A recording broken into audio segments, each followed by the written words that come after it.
This video is going to refute one common misconception: queerness, LGBT discourses, and rainbow culture do not exist in third world countries, in this case China.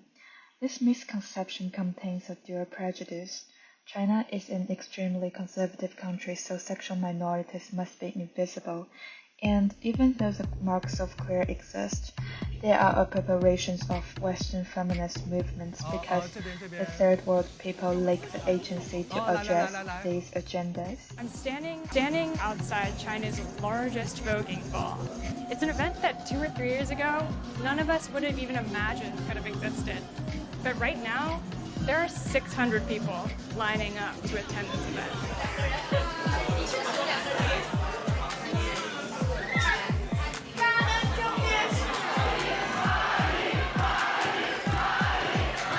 给我腿在发抖。你现在特别紧张？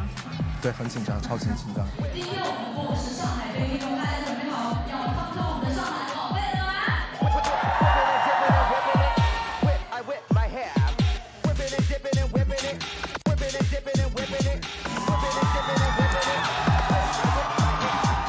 The style, the moves, the competition. Voguing balls have started popping up across China.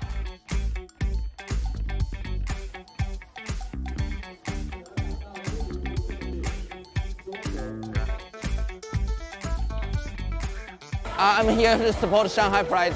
It's the 10th anniversary of Shanghai Pride. 所以这个群体可能就只能通过一些活动来展现我们积极向上的一面。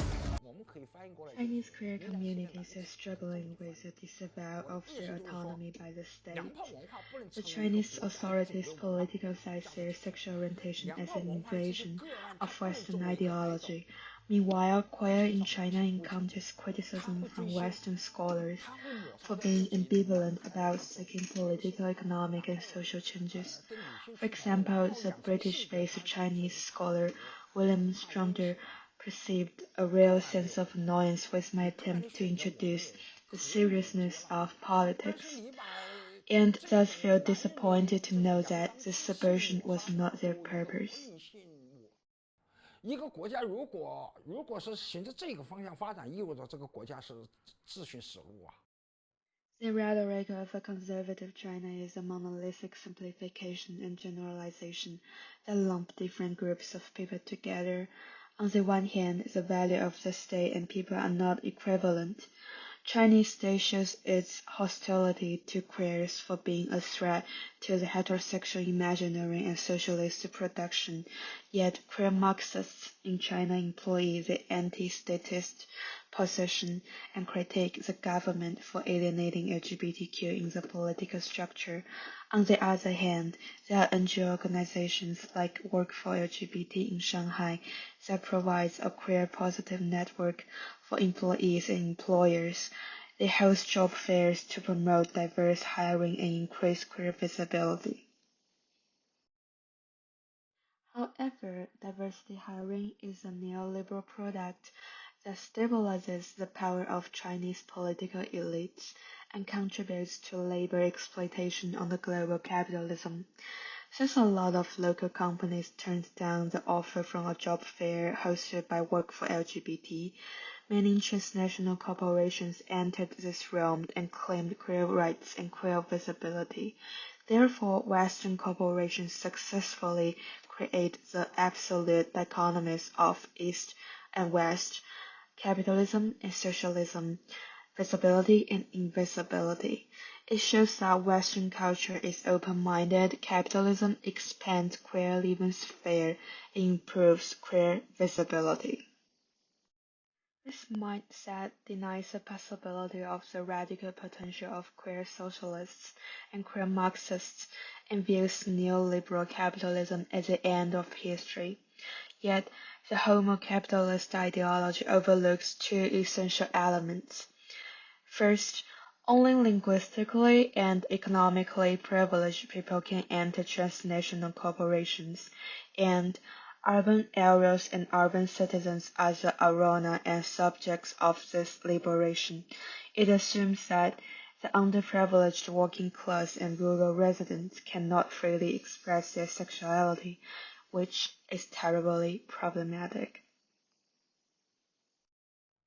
Another organization, Queer Workers, argues that the pink economy is harmful to queer liberation in China because, first of all, the pink services are complicit with the state to push forward exploitative economic development while staying away from politics, so that the political capitalist elite community can continuously benefit from global capitalism.